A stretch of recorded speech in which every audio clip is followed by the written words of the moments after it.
happened where I opened up Discord, I went to the call, I tapped join, and it just kept ringing. Huh. And then I've had that happen before. Yeah, I was like, all right, let's see what happens if I tap X on that, and then it just froze. Well, you're here now. That's what matters. Yeah. It all told, it added like an extra 30 seconds. It's not a big deal. Excuse me. I don't know if you guys heard, but you can't play the Oblivion remastered because it's woke garbage. That sucked. Fuck that game. Oh yeah, didn't they make one of the goddesses all woke and she's not hot anymore? And I don't want to fuck this goddess now. No. It's much worse than that. The reason they think it's woke garbage, when you create a character, it says body type 1 or 2 instead of male or female. Yeah. Oh Jesus Christ. Yeah. There's literally people saying like, "I'm not gonna get the game now." Like, oh my god. What a bunch of fucking snowflakes.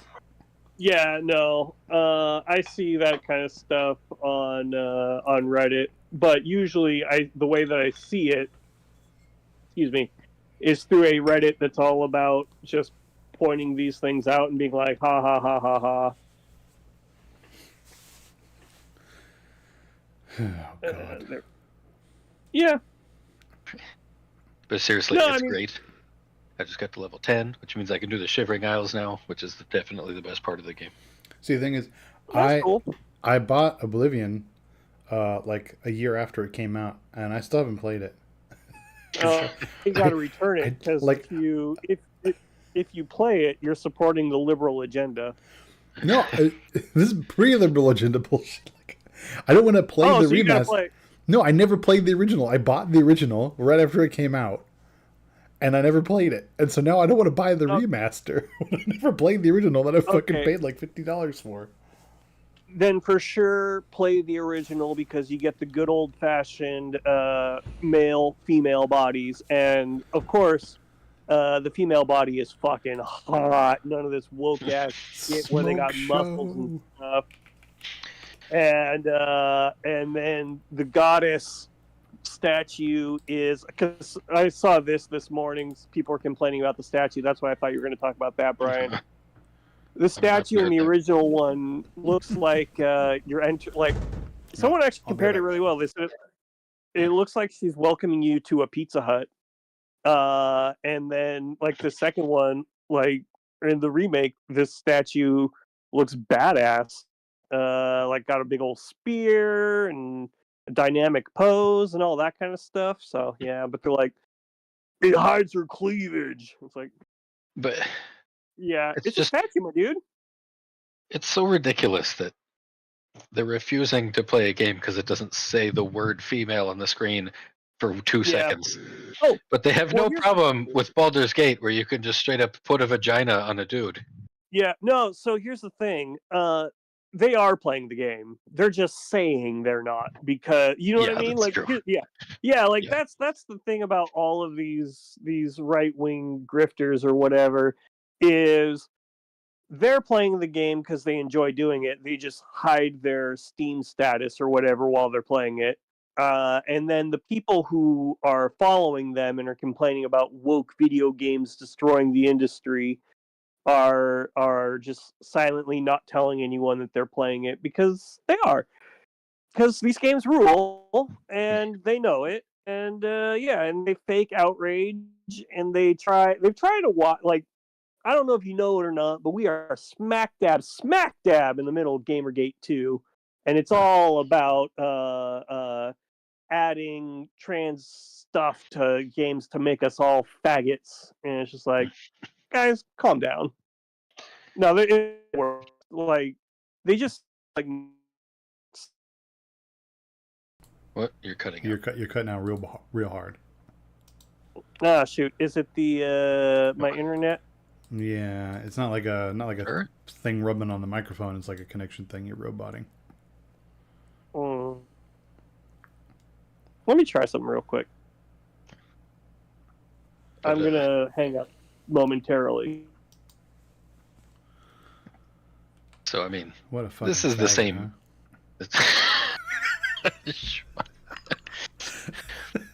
Huh? To say this is the same game, yes, okay, but they did remake it in Unreal 5. It's not just like a filter. Like the graphics are far superior than they used to be. Cool. But the important part is that now they've added you can run, and when you harvest like the plants and shit, they actually disappear. So, other than that, it's pretty much the same, and they slightly changed how leveling up works. Cool. I mean, it sounds. Is there wait? Is there online co-op in any kind of way? Well, no, of course not. Well, never mind. Single player only. I mean, that's cool, but yeah.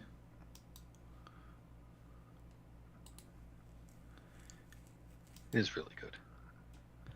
I believe you've always been telling me that Oblivion's better than Skyrim anyway. It definitely is. But dude, I mean, like literally like 30 seconds into the game, you start talking to Patrick Stewart. I mean, come on. Yeah, he's on the trailer. It's like one of the main reasons I would get this game. Yeah. But I already have the version that has him. Well, yeah. I mean, they didn't change the voice acting. Yeah. That's what I'm saying. You don't have to get the remake. You can play the old one. That's fine. Yeah, if the best part of the game is Patrick Stewart, I'm set. I'm already done. I got it. Yeah, well, and then also Sean Bean. So he dies, doesn't he? Look out.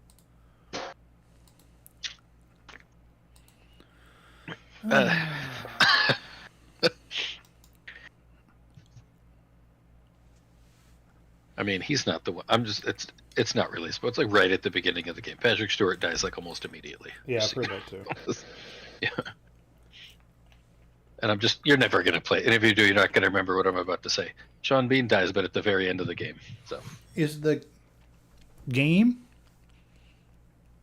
like mechanics super fun, or is the story good?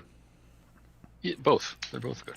Like, would I get as good? Would I get a decent experience out of watching like a playthrough that cuts out all the extraneous bits? Yeah, probably. They'd probably be fine. Okay. You can do that.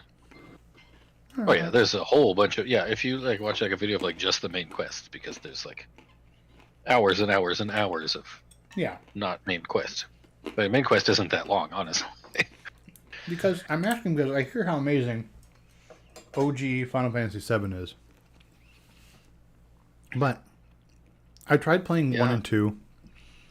I finished Final Fantasy 1 and 2. And I've started 6. I started 4. Everybody keeps telling me 6 is amazing. I haven't played it. I got halfway through 4, and then I hit this wall. Dude, I don't know what happened in 4. I got like 10 minutes into 4, and I go into this one cave, and there's like these little shits that are like impossible to kill. They just keep like fully healing themselves, and they instantly kill me. I'm like, what the fuck? This is my problem with JRPGs. At some point in every JRPG, you hit a wall where you have to grind. And I don't want to do that. I just don't. But I mean, it's like right at the beginning. There's nothing to grind. Right. Okay. Regardless, right? One way or the other. I think I know what thing you're talking about. There's a different trick. But like regardless, there's usually a point in every JRPG where you just have to grind. And if there's not a JRPG point, like a grind point, like if you knock the difficulty down, it's just way too fucking easy. Like, and then I'm bored walking through fights, you know? And so it's like the structure of the game either feels grindy to me because of it's too hard, or grindy to me because it's too easy. And I think just the turn-based thing is just not engaging. So like, I hear how amazing Final Fantasy VII is. I just want to watch a video of it though. But I don't know. I was never impressed with 7. I don't know why everyone has the biggest boner ever for it. Because Tifa. It has Tifa in it, and millions of little boys fell in love with Tifa. She was cubes in the original version. I mean, it's not like she was like, man, like shapely or something. This is like, way before. Nobody had even thought of anything like Pornhub at this point. Like, I like Final Fantasy 20 little 12-year-olds all over the world. This is all they had. Oh, I've only played the first 7 and a little while for 14 because it's the MMO, and then I played 16. 16 was good. That one's just hack and slash. 8's pretty good. Yeah, I'm just gonna watch the story. 8 had a really weird thing where in like the assessment, like early, basically the end of the prologue, right? You go to this city and you're supposed to rescue it from enemies, and you get like a temporary party member. And what you can do with it, and it takes about 8 hours, is you let your two main party members, permanent party members, just let them die. So they're just lying on the floor, not getting experience. And then with the temporary character, you just run back and forth. There are 3 screens you can do. You just run back and forth and fight random encounters and level up so that you get all of the magic, because they did magic in a weird way this game. Get all of the magic, power up the 3 summons that you have. I think maybe you have 4 at this point, but power them all up to maximum, and then put those summons on your main guys, and then basically just let the once you are level 99 and you have all of the best magic and your summons are 100% up to the top, you finish the level with just the main guy or just the temporary party member. You're revived. You get a whole bunch of great stuff. He leaves you, and then you get a new Guardian Force summon, whatever you want to call them, and you use that to get no random encounters, and then you can just fly through the rest of the game. Like you're at like level 9 or whatever, but you have the stats of like a level 90 character, and all of the encounters are based off of your current level. So you just run through the rest of the story. It turns a 70-hour game into like a 10-hour game. Yeah, but that's, I don't know. You were not here, but it's like with JRPGs, it's either too hard because the grind sucks, or it's too easy. I heard all that. Yeah, yeah. That then is gonna make it too easy. Then we're just walking through. Then I might as well just watch a story. Oh, you should play Disgaea, because it is. Wait, does it have? No, it's as hard as you want it to be, because there is a function in there called Demon Congress. It's a weird.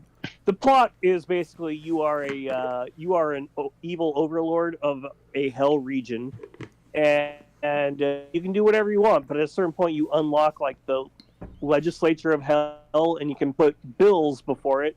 And one of the bills can make the game harder, and one of the bills can make the game easier. And so you can just keep passing bills to make it harder or easier. And it's really funny if the Congress votes down your legislation, you can just fight them and kill all of the Congress members and then pass your law that way. Yeah, I guess I'm spoiled by modern difficulty controls in a lot of games. Yeah. I'm frustrated by games like this game is stupid easy, or we're going to add difficulty, but adding difficulty is not, it's not anything more than just tuning numbers up, you know? Like, difficulty is not making the game harder, it's just making you sink more time into it. That's not difficulty, that's not fun. One of the things that JRPGs do, not all of them, but most of them, is storyline fights are based off of a fixed level. Because they just assume you're going to be at that level when you get to it. And it's usually pretty reasonable, but people tend to grind, especially early on, because random encounters are based off of your level. And so, like with Final Fantasy Tactics, if you just ground out levels early on, you could basically just waltz through the rest, like just do the entire game as a story mode function, and it's super easy. But if you went regular throughout it, it would be difficult. And so it really is kind of up to you and your personal playstyle. Yeah. So I guess what I'm trying to say is you're just playing the games wrong. No, I mean the thing with the level changing, that just, I don't know. I'm talking about 1, 2, 4, and 6 of Final Fantasy. They don't do that. Maybe I'm playing a different version, where like an older version that they haven't done that yet. But no, they've never scaled. They don't scale. I mean, that sounds like what I would want. What are you playing? The Pixel remasters? No, I'm playing the GBA version. Oh, okay. I was gonna say, because if you want, like, one, I don't know about the other ones because I haven't played them, but one in the Pixel remasters is several billion times easier than it was on the NES. Oh yeah, the NES one was, well, there's a reason why it's called Nintendo Hard. Yeah. No, yeah. I beat it once eventually, but holy shit. Yeah, I beat it on It was brutal. Yeah, no, it's tough. Yeah, and it was then, an emulator, but yeah. Yeah, I beat it on an emulator because I remembered that you could go to this little area that 2 tiles were a much higher level, but they would only spawn frost wolves, and so all you had to do was cast Fire 2, and you would kill all of them. And so you were able to really rapidly power up that way, and then you could go through it. Because like the rest of it, yeah, it was insane. Yeah. And then the great ending until they get like ambush on you and they all cast ice and kill the shit out of you. Oh yeah, but that's the good thing about emulators. If that happens, F8. Yeah. If that happens, no, it didn't. Okay, well, we should get to this episode because my internet stuff caused a delay. Is it going good now? Is it okay now? Yeah, it seemed fine to me. Yeah, man. Okay. Yeah, I noticed what seems to happen is if my tablet is hot, if the processor was going real high, then everything slows down. Like everything slows down. And I made the mistake of visiting IGN, and so all of their pop-ups and background nonsense really just nuked my processor. Yeah. So I've been playing Blueprints. I didn't get a chance to tell you guys about that game because you were talking about JRPGs. But Blueprints is a great game. It's a drafting game. It's a I hate it already. Oh no! Well, yeah, you probably wouldn't like it because there's nothing to fight, nothing to kill. It's just all mystery that you uncover and puzzles and things like that. And I would like that. Yeah. You're a 14-year-old, and your great uncle died and left you his mansion in a fictional country, and it is a 45-room mansion. And you cannot spend the night in it until you unlock or you discover the secret 46th room. And so you step into a room, and there's between 1 and 4 doors. Well, including 1 and 3 doors, really, because it includes the one you entered in through. Actually, come think of it, there are dead ends. So there are between 0 and 3 doors. But you get my point. Yeah. Anyway. And when you open a door, it gives you 3 rooms at random from your draft pool that you can open, or that it can be. And each room will have like a different power or something along those lines. Maybe it'll have items. Maybe its ability is just that it's a corridor and it'll get you to the next area without a problem. Like all kinds of things. And then all the rooms have like a lot of background lore and things like that in them that you can cipher out, like letters and photos and such and such. And there's a ton of puzzles in it too that are great. Like individual rooms will have puzzles, but also what? To sneeze? Oh, okay. That was what I heard. Yeah, okay. It's fine. That'll go on. But individual rooms will have puzzles, but then you'll find that there are like meta puzzles throughout the entire house. Like, very famously, there are 2 paintings in each room, and they are of just items. But then you realize that they are related. So, like in the very first room, that is a fixed room. There is a face card, like the Queen of Hearts, and then there is an ace, and so it's face, ace. So it's missing the F. So you like plot all of these down into a grid, and it sends like a secret message and stuff like that, and you can use that to solve other things and so on and so forth. So I like it a lot. I will admit, the first like 20 turns, each turn is a day, and you get like a certain number of steps and blah blah blah whatever. It's real simple and easy to intuit. But like the first like 20 where you're discovering a whole bunch of new things and maybe you're unlocking some permanent upgrades and cool things like that, it's really exciting. And then you kind of realize I need to do this, right? Like I need to figure out the puzzle of this room. And then you're just kind of killing time hoping that room comes up, and so it starts to drag in the middle. But by the time you realize, I think I know what I'm doing, I just need to do these couple of things, then it starts to get pick up and get better again. So yeah, it's fun. And if the word blueprints seems like, is he saying it as 2 words or as 1 word? Yeah, that's the point. It's both. Yeah, it's both. I love when someone will say both with an L in it like that. It's both. Both? Yeah, both. Both. It's wrong, but it's a neat little dialect thing. We're gonna wash both of them. Yeah. Oh yeah. I'll be, as I said last week, and I promise we will get started. As I said last week, I will be spending next weekend with my family in Washington, and I will adore hearing them say "warsh," hearing them say both, and hearing them call soda pop. Not to dox you, but where in Washington, out of curiosity? Well, I'll be staying in Tequila. The wedding is southeast in like the hills. My family lives in, they live all around that area. But Friday I'm going to go to Seattle and sightsee. And Saturday morning... Oh, wait, no, I don't need to. No, don't worry about it. I got to pick up some 40K stuff. And since I won't be here where my stores are, I reckon I'll just go up there and see if they've got it. So it'll be kind of fun to see a gaming store in another part of the country. Oh, I see where Tequila is. It's pretty much, I mean, more or less where people think Seattle is. Yeah, it's basically, so the great thing about Tequila, like I said, number one, the wedding is southeast in the mountains or hills, whatever. So it's close. And then also you can take like a little light rail directly from, or shuttle directly from the airport to the west, like 10-15 minutes to Tequila, and then where I'm staying, I'm about 5 minutes walk from the train station, and that is a $7 fee to get into Seattle. So I'm like, yeah, sure, this seems fun. Nice. It's very convenient.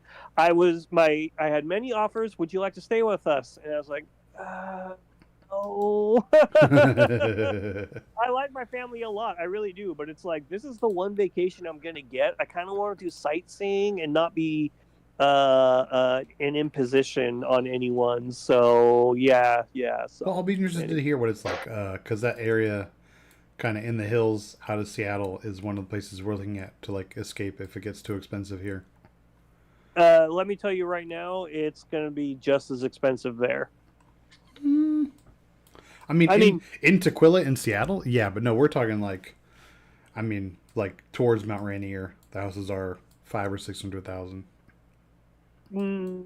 That's going to get real, especially if you're near Mount Rainier. But yeah, I mean, you might be able to do like the Tri-Cities or something like that.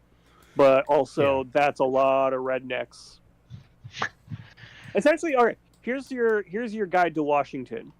Right along the coast, you get extremely liberal progressives, and then it's just a solid gradient from west to east until you get to the border of Idaho that just becomes super racist. Yeah. It is such a funny state in that way. Like the middle of the state, like the Tri-Cities and whatever, they actually are kind of moderate, but they are redneck hicks. They're just, sort of moderate redneck hicks. Yeah. But then as you get into like Spokane, it's like, oh yeah, this is white supremacist country. I mean, it's not that different from California. Yeah. Oh no, it is a little bit different. Fuck that dog. That's what I was hearing. I was hearing the dog. Okay. Anyway. Long story short. Hi, welcome to Without Play Outcast, Private Podcast, and I Live Geeks Network. We're going to be talking about season 48, episode 9. Yes, 9. Welcome to the party, which I was the one who said it because missed it the first time around, Andy, but yep. I heard it was Shaheen. Cool. Yeah. lock it in. Give whoever controls Shaheen their points. And I gotta say, my season is basically done. Yeah. You don't have to There worry is about no fantasy recovery. anymore. In fact, what I'm probably going to do, just to make this season interesting, is offer, hey, Brian, do you want any of my players? I'll just trade them to you. I'll trade them to you for future considerations next season. We'll get there. We'll get there. We'll get there. We'll get there. All right, somebody read it. Brian. All right. Cool. Shaheen is good. He's super cool. Well, to the tribe's face anyway. David is dead to Camilla and channels her inner Brian, calling him a dumb idiot hypocrite. God, you spelled my name with a Y. For his part, David is beginning to suspect Kyle and Camilla are up to no good, based off how hard Kyle rode for her. We then see how the Strong Six operates, with David and Mary calling the shots and Joe hanging in the background. Kyle spills the beans to Shaheen about all the shit talking going on about him, except he puts the blame on David. Eva gets an extra vote reward from the last episode, but gambles it on an upgrade and wins a safety without power advantage. She resists the temptation to gamble again on a full idol and heads back to camp where Shaheen is waiting and watching like a creeper. Joe's faith in Eva is rewarded by her telling him, Shaheen and Kyle, what happened. Kyle immediately tells Camilla everything and starts talking to Joe in order to isolate David, which works out real well because then David talks to Joe in order to isolate himself. Jeff essays a British accent at the immunity challenge and then immediately gives it up. It's an upper body challenge, and Joe is the most upper body man, so he manages to win despite very nearly losing his concentration. But David slips off the podium the last second. Never skip leg day. Joe picks Eva, Mitch, and Shaheen for the food part of his reward, leaving some very sour faces on the bench. David has isolated himself with his paranoia, even though he's absolutely correct about Camilla and Kyle, and he is targeted by Mitch. Kyle and Shaheen have been independently working on David. Star is playing an anyone but me game and sees Mitch as an option that isn't her, so she pitches him to David and Mary. Joe and Eva are left in the middle with the power to decide the vote. Council talk comes down to the folks' tolerance of paranoia and ill omen for David, who was voted out by a wide margin. And I imagine Chrissy's sitting there going, you assholes couldn't have done this last time. I don't blame them for not doing it last time. Because at that point, look, that's a strong six, and David is he's being overbearing, but it could just be stress. 2 tribal councils in a row of him being like that, that's when you're kind of like, yeah, this is not someone I want to spend too much time with right now. Yeah, I think the real part is like David he went too hard, and like it didn't bite him immediately, but it bit him now. Yeah, and I think part of it, I don't want to say that Kyle used his story to get David out, but I feel like Kyle's doing a good job of seeing a lot of things in this season strategically, and he kept parts of his story to himself until he saw a reason to share. I don't think he kept it thinking at some point I'm going to drop this on somebody and that's going to make a move, blah, blah, blah. I think he just didn't ever plan on sharing it or wasn't thinking about sharing it. And when this came up, he's like, man, this is the context when I got to share, right? Yeah. And he chose the perfect person to share it to, who's not going to judge him for it, who's just going to accept it and be there with him. And we know from past things that you share your trauma with Joe, and then Joe is like, Joe's on your side. Yeah. No, I actually really like the way Kyle did this because, like at one point I was genuinely curious if he was stirring shit up just to create some chaos and wedges and stuff, or if he was genuinely trying to apologize. So this was specifically when he was like the second time they were having their group conversation, and Kyle is saying to David, look, I'm really sorry that I put your name out there or whatever it was, or that I was going so hard for her, blah blah blah. And David's like, no, it's cool, it's fine. I don't understand why you're so distraught about this. It's okay, that sort of thing. Yeah. And to me, at that moment, I thought, gee, I wonder if he's genuinely apologizing, or if he's just stirring it up. And as I was asking that, in his confessional, he's talking about how I don't understand, blah, blah, blah. I'm like, oh, unless he's lying in his confessional, he really meant to smooth things over and didn't. Because he was making David more paranoid as he was speaking, and he was driving a wedge between everyone as this thing continued. And so I was just curious about it. Yeah, that was just him freaking out a little bit. Not to the degree that if somebody had him for the Liz freak out, that they would get points, but he was spiraling in that instance. So who gets credit for taking David out? Well, you sounds like you have an idea. So you answer, Brian, but I have a thought. I mean, I just had a Kyle, I guess. Yeah, and so I'm of the same mind of the Kyle, I guess, because I didn't really put it together until they did that montage, and really liked that montage they did, where Shaheen was also sowing doubt, and we have Camilla sowing doubt. But of the people who will get the lion's share of the credit, even though they all had a hand in it, I really think it's going to be Kyle. Well, it depends. The reason I say it depends is because, so of the three of them, Kyle gets it. He was the one who most vocally put it out there and did all the stuff. As a viewer, I think Camilla deserves it. And then the reason I said is because I could see if Kyle gets voted out, Joe ends up getting some credit for it because he and Eva were the swing vote, and Joe was kind of one of the people saying, like, you know what, maybe we should get rid of him. He wasn't putting himself out there. Like, you saw him telling Eva basically, I'll do whatever you want to do, let's go, and I'm gonna lay back in the cut and all that kind of stuff.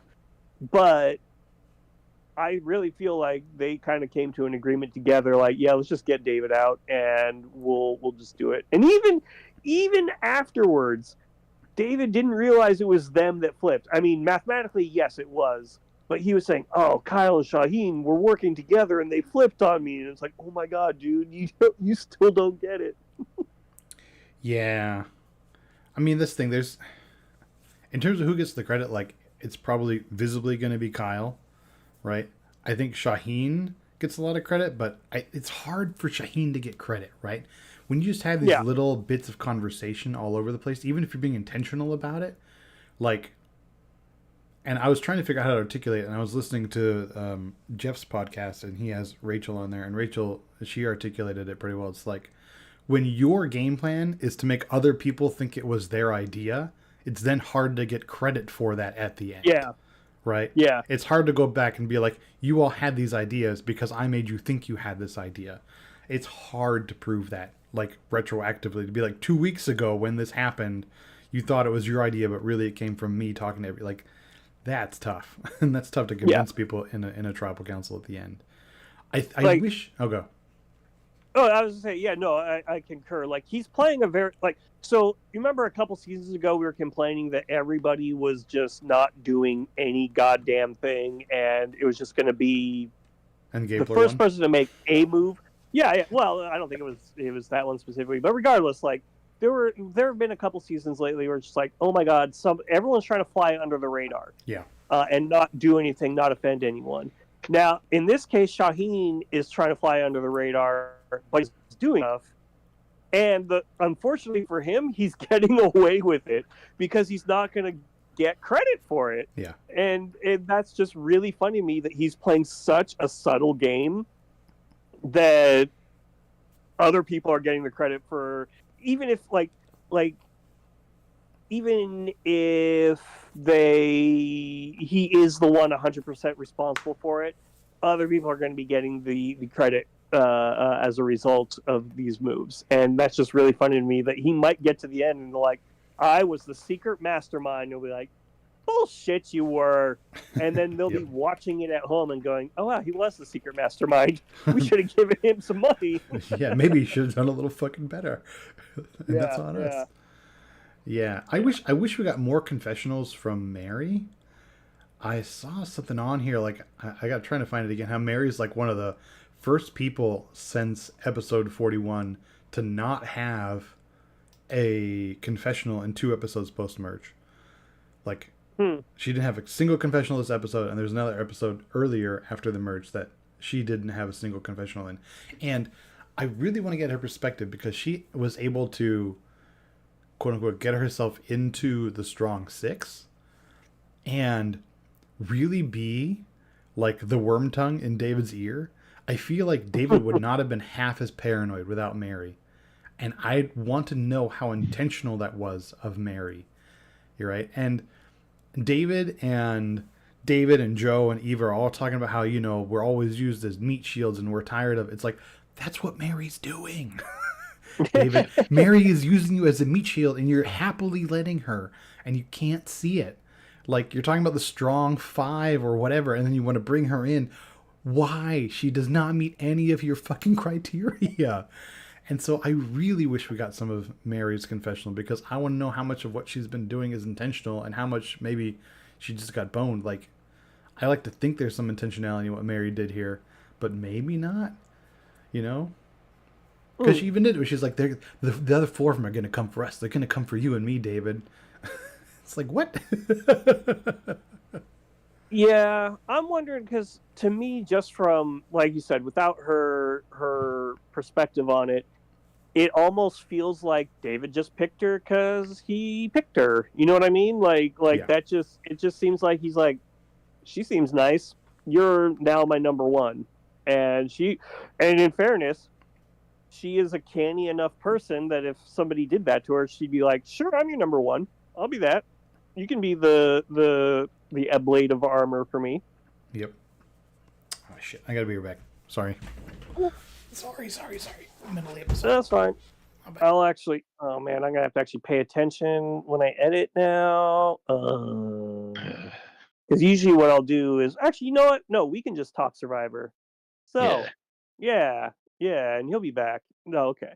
That way I don't have to edit this out.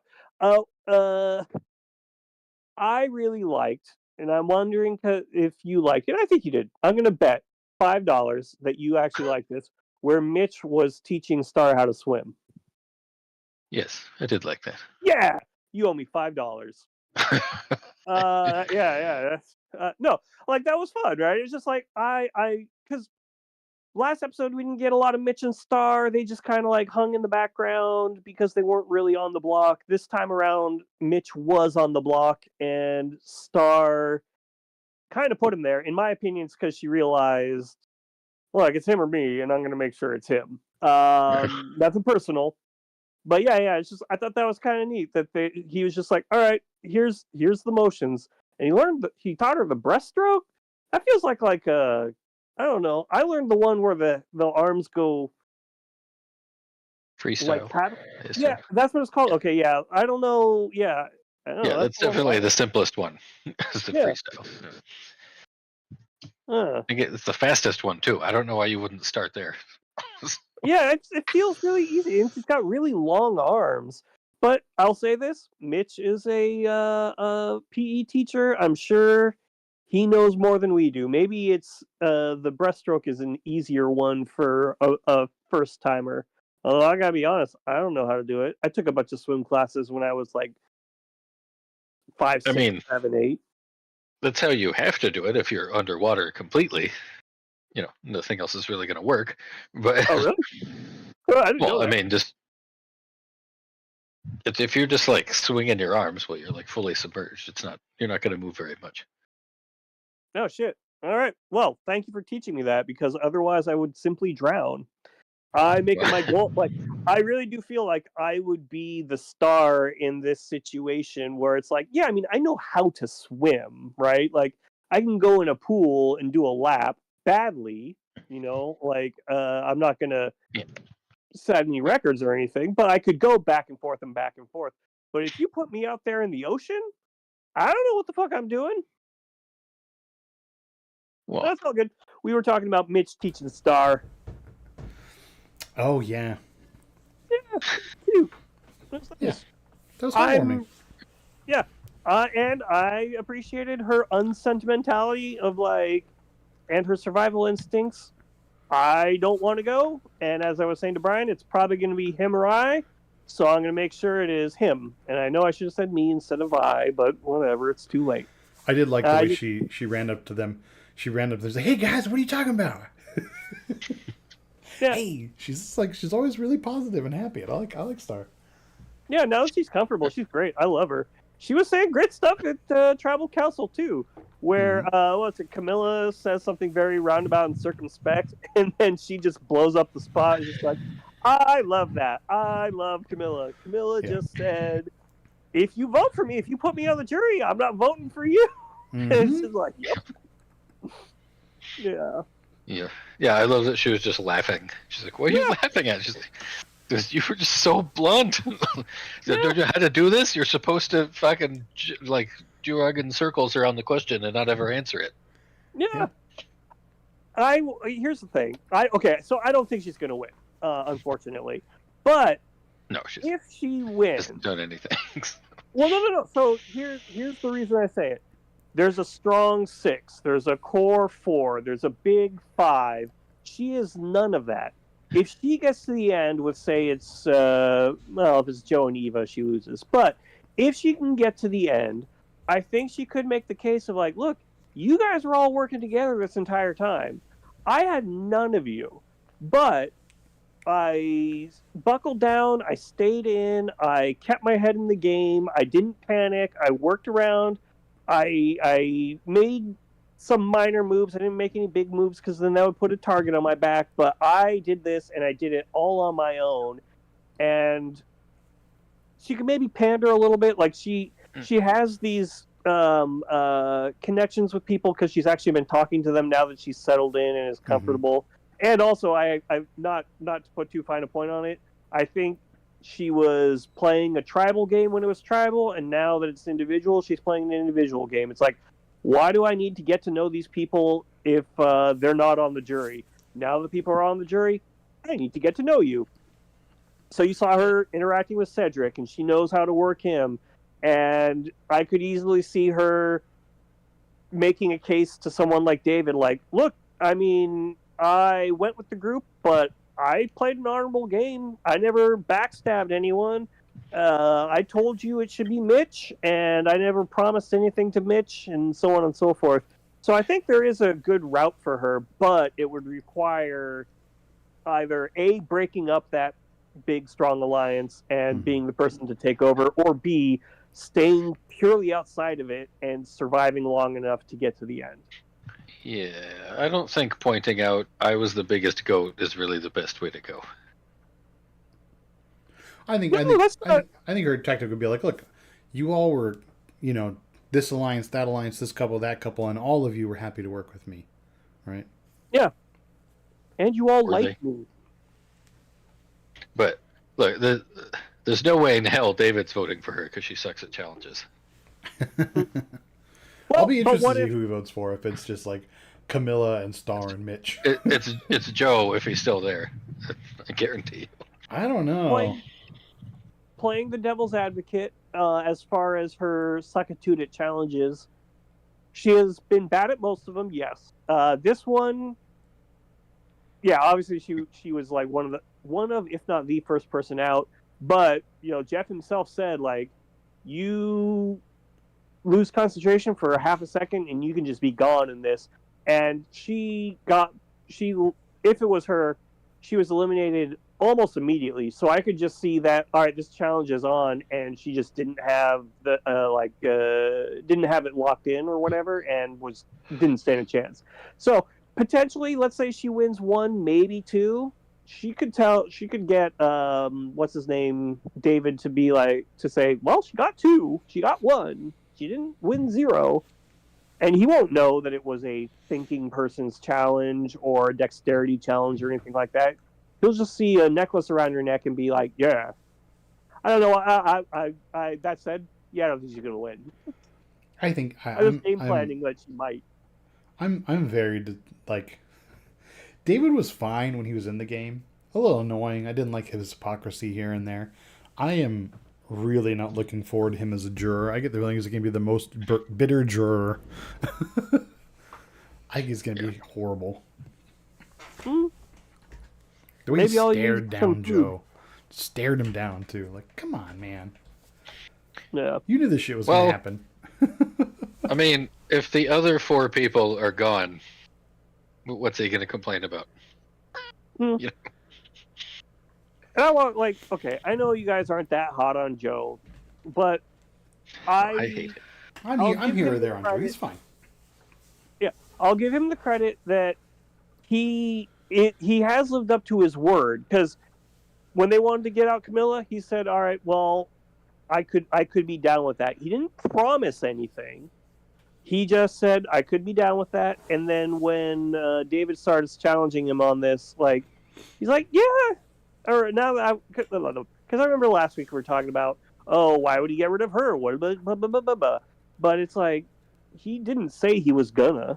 He just said I could be sold on it, and then like David started to kind of rub him the wrong way, and he's like, we've been friends, but you're starting to be a jerk, and I don't like the vibe that you have. I'm gonna vote you out. Again, that's not being honest and loyal, because David had no fucking idea that Joe was going to vote for him. And he still doesn't seem to realize it either. I think Joe is a big goat. In that, like, he's won 2 challenges, right? But like last episode, Kyle goes to Joe and convinces Joe, you know, it shouldn't be Camilla. It shouldn't be Camilla. It should be Chrissy. And he's like, okay, I hear you. And then he goes back to the group, the rest of the group of the Strong Five, and he's like, hey guys, let's talk about Chrissy. And David's like, no, we're not talking about it. It doesn't got to be complicated. And Joe immediately is like, all right, fine, it'll be Camilla. Like, yeah, and in the end, they did end up going Chrissy, but like, he like walks over, like whenever there's a strategy discussion, he always defers to the other person like immediately. And I don't know if that's his interpretation of loyalty or whatever, right? Like, it ended up being Christy, but I don't feel like it was Joe or Kyle, like Joe driving that decision at all. I think that was Kyle and David agreeing to do Christy instead, right? And then Joe just going along with it. And then this episode too, he's like, we could do this or we could do that. Whatever you want to do, Eva, you tell me. And it's like, well, go. I saw that. But also, if you remember earlier in the episode when they were all, the big 6 were all, strong 6, were all talking at the beach, and Eva was like, I can see us winning. I'm really proud of us, you guys, blah, blah, blah, all that kind of stuff. They were talking about who should it be the next time, and Joe just straight up says, like, I'm gonna just lay back on this one. And I think that is him trying not to put too big of a target on himself, because he's already got a target for being strong and winning challenges. So he knows that if he starts making power moves right now, he's going to be the next David. I don't know. I feel like it's tough, right? If you can't, your resume at the end can't just be that I'm big and strong and I didn't get voted out, right? Well, all you have to do, I feel like you're right, but all you have to do really is make a couple of moves here and there. Be like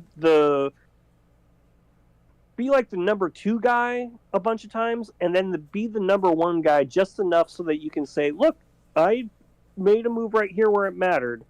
I made a move over there. I worked with the group when it was a group project, and now that it became individual, I started working on myself. And little things like that could get him a long way. I mean, once he wins immunity another 1 or 2 times, if he and Eva can make a move or 2 happen, you know, fine, sure. But like, I feel like just winning a lot of challenges and getting to the end, you could be a GOAT. Like, okay, fine, you want immunity again, nobody's targeting you, nobody gives a fuck. Congratulations, Joe. And then you make it to the end, right? You have to turn that into something. Otherwise, you're gonna be like, was season 41 Xander? The guy who had all of the idols and advantages and then never needed any of them. And it was just like, yeah, man, we let you do whatever you needed to do in the corner, getting all this Survivor swag, and then you never did anything with it. And so we just moved on without you and played the rest of the game without you. Like, congratulations that you did a great job collecting all these things for your trophy case back home, but it doesn't mean anything. And I'm worried that Joe could be playing a similar game. Like, fine, he's winning challenges and he's in the strong whatever, but like, unless he actualizes something with it, if he just follows other people's plans, it's not going to matter. I mean, if anybody's playing that game, it's Eva. Wait, which one? She has 2 advantages now. Yeah, but she doesn't seem to have any plans of doing anything with them. I don't know. I don't know. Maybe. I feel like having 2 different tools will be useful to her. Yeah, and the way she was talking about, because you're right. So far, she hasn't used them, obviously, and she hasn't explicitly said, "I'm going to do this, that, the other thing." But also, like in this episode, she definitely didn't need to because she knew that she and Joe were in the driver's seat. And when she got the second one, she was talking about, like, I got one for myself, and it would be cool to use these to save someone else. And resume building, essentially, is what she was saying. It would be cool to do that. So I think that is her intention. Now, you're right. Is she going to use them? Who knows? I think, like, will she see the moment that she should use them? Again, who knows? That remains to be up in the air. But I do think she has an intent. And it's just like, why? Like, she wasn't in danger last time. She wasn't in danger this time. So it doesn't make sense to use them. Okay, but I'm excited for the rest of the season now that David's gone, because there was like literally like 5 people that are just like, let's do whatever the hell David wants, and now they actually have to play, and it's going to be great. Yeah.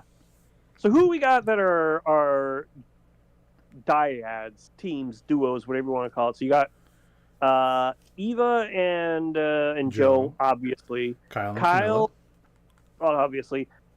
Is Shaheen part of a duo? He certainly thinks he is. Yeah, he seems to think he is. I think I think he is a little bit with Mitch, or not with Mitch. He's a little bit with Kyle, and he's a little bit with Camilla.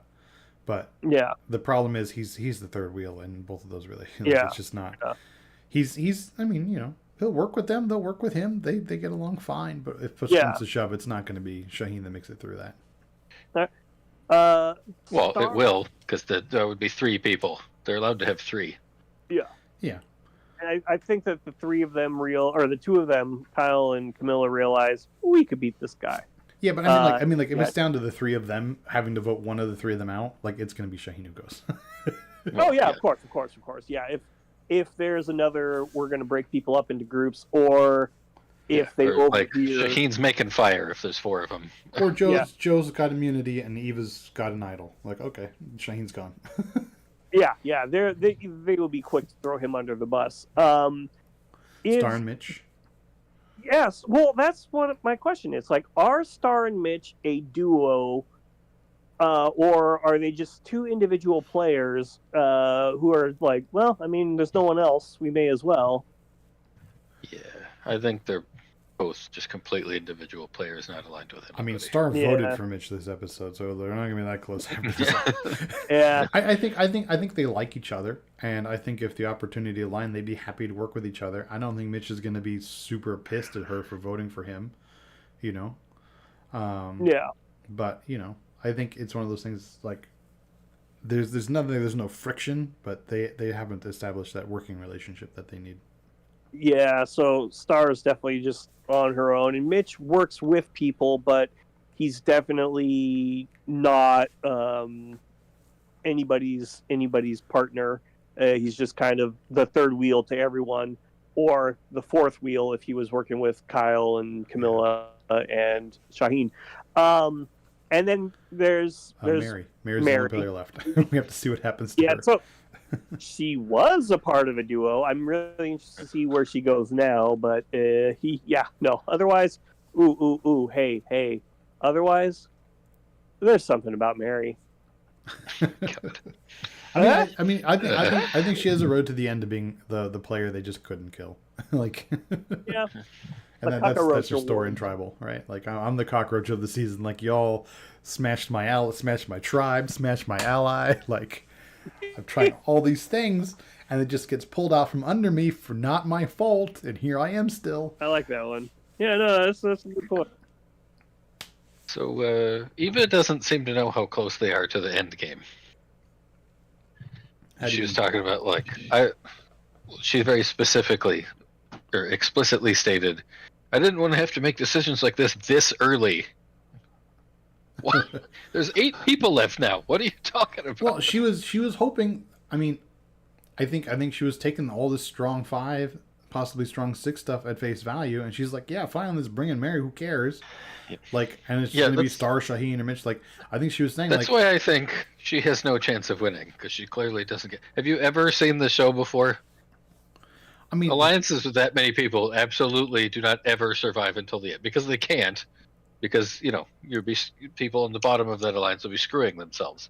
Yeah, I mean that's true, but like this is part of the autism, right? Is that she's gonna take what everybody's saying at face value, right? So you're saying all of this strong 5 stuff. She's gonna take it at face value and evaluate from that fact moving forward. And it's like, okay, I don't have to think about strategy because there's 5 of us, so I just have to wait until there's 5 or 6 of us left, and then I can start worrying about it. She's not particularly imaginative. She is one of nature's defensemen. Like that's her job on the ice, is just see where people are moving and be in the right area. You don't want to get too fancy. Does she defense? I don't know. I thought she said she was a defensewoman, whatever. I got Did she? I don't know. I don't remember. Oh. Yeah. Anyway, I'm gonna look her. Yeah. I had another dumb question about her, but this is off topic but on topic. Says she's a PhD candidate.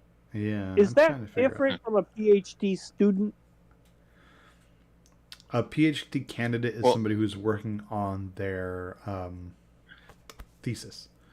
So ostensibly her coursework is finished and she's working on a thesis. Okay.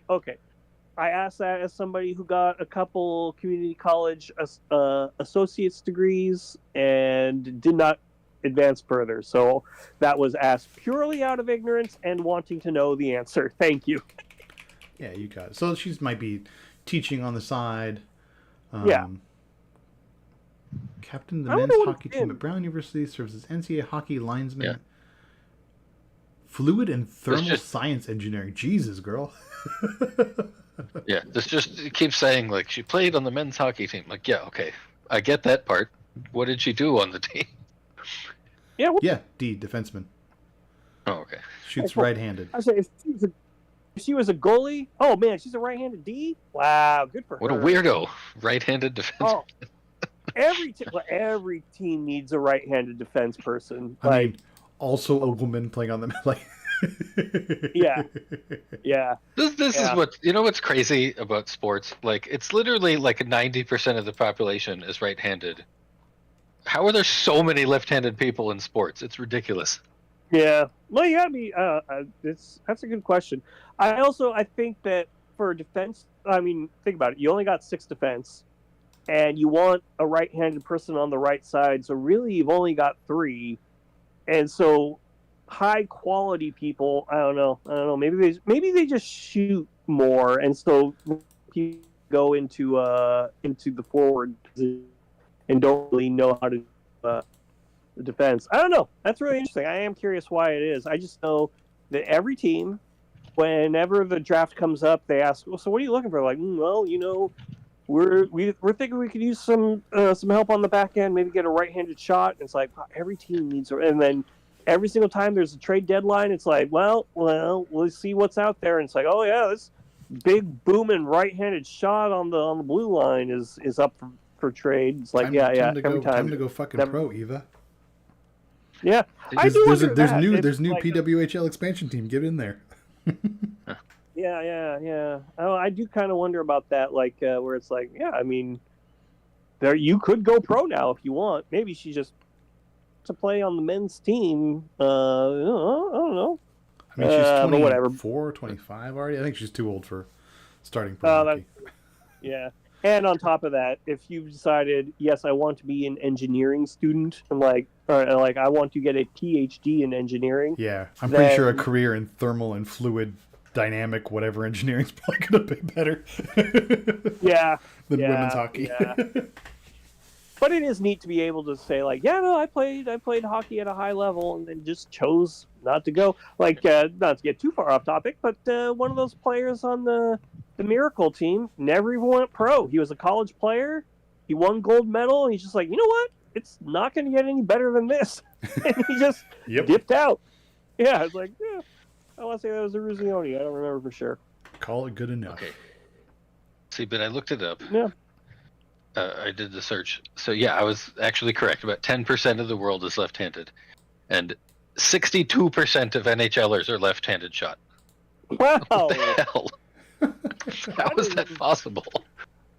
Okay, why is everyone who's left-handed good at sports? That's weird. My guess would be that the filter to get to pro, because so many people are right-handed, it's probably more common in lower leagues. So if you're a left-handed shot in a regular league or growing up, it's more unique, and so you're harder to predict against. So therefore, you skew a little bit better statistically when you're playing, high school, college, and so then you try a little bit harder because you're like, I'm one of the better players, and then that eventually develops you into pro. That'd be my guess.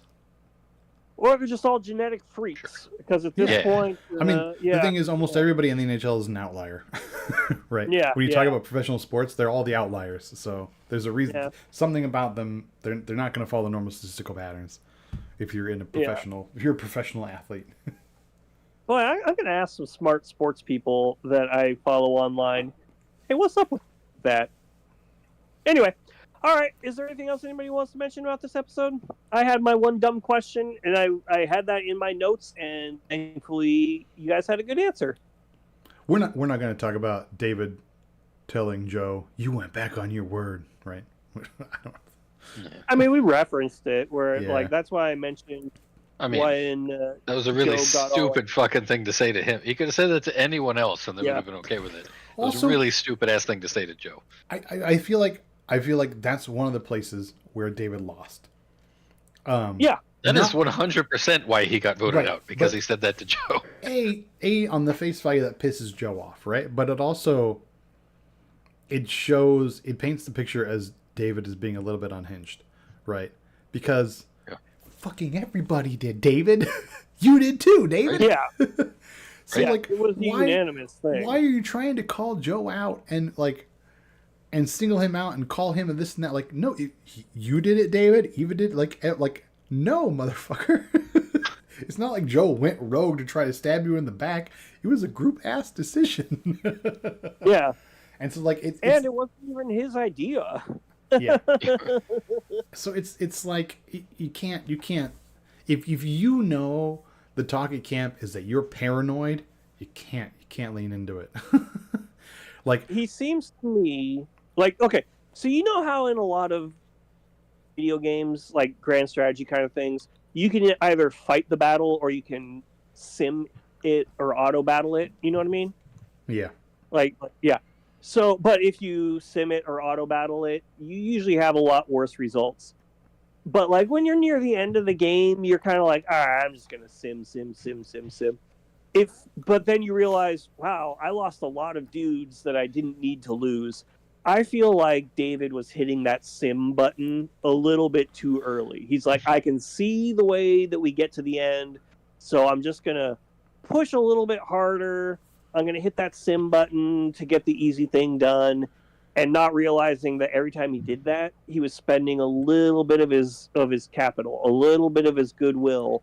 And so he ended up just like, oh, well, now I'm gone because I used too much thinking that it was all over already. Yeah. I will tell you, I watched this episode. Before I watched it, it was accidentally spoiled for me who was going to get voted out. And it made good experience watching this, actually, because there's so many times in just this episode where he says the right thing to the right person at the right time. And then he says another sentence. And he needed to just not. Right? Like him and Kyle talking it out. And then he says like, but it didn't have to be complicated. And it's like, man, you were done. You did the damage control you needed to do. You had Kyle in line. You had the vote lined up the way you wanted to. And then you said the one more thing.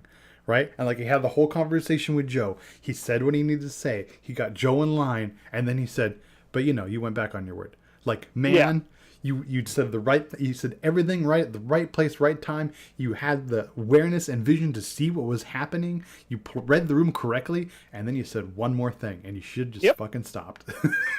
He pressed that sim button. Yeah, like that's what it is. It's like I did what I needed to do, but now I got to pay a little bit extra price because I wanted to do it faster, and just like got impatient. Don't be impatient. Like that's why I think Joe is kind of doing a good job where he is like, I'm gonna be patient. Maybe he's doing too good a job with his patience, and he needs to step it up a little bit. But I don't know. Not to overuse a phrase, but we'll see. Brian, you got any? Nah. All right, fancy. We didn't have a bet resolved, but unfortunately, Nick, you had David on the Not Here to Make Friends Deadpool. And I feel like we were really close to that. We were really close a couple times. So the only person left in the Not Here to Make Friends Deadpool is me. I had Star. I don't know. Might work out, might not. The only other Deadpool still alive is the touchy-feely Deadpool. Nick, you have Shaheen. That's Not Here to Make Friends totally sounds like something Star would say. We'll see. We also have the Jeff Hugger bet live, which is not going good. And a couple other bets still. If you want to see what else is live, you can go to Oooshow.com. On the left, the link says Fantasy. You click on that. It's got our bets, our current players, and our scoring. Speaking of scoring, let's see. Brian, you came in the week in last place with Star, Eva, and Shaheen. Star got you 1 point because all she did was survive. Eva got you 4 points because she survived, 8 reward, and found herself an advantage, which is 2 points. Shaheen got you 3 points because he survived Tribal, said the episode title, and he survived a vote. You get points for surviving votes because it's kind of like playing with fire. In this game, fire represents your life. So you want to go to those people that have a couple votes play their way. Didn't he? No, he did not. So. No, you're right. No, it was 3 to Mitch. Sorry, Brian. I don't know because this stupid thing automatically switched to me watching something else before it showed who everybody voted for. Yeah, probably porn. So I usually get my Amazon switched to porn, Andy. That's how that works.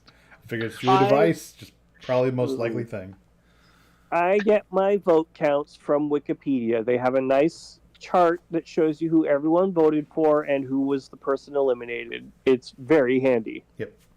Got a Survivor Weekly. It's got the same kind of... Anyway, that's 7 points, Brian, on your 43, giving you 50. Nick, you came in the week in second place with 51 points. Unfortunately, you had Camilla, Mary, and David. David got you 0 because he was eliminated, and Mary and Camilla got 1 point because all they did was survive. So that's 2 on your 51, giving you 53.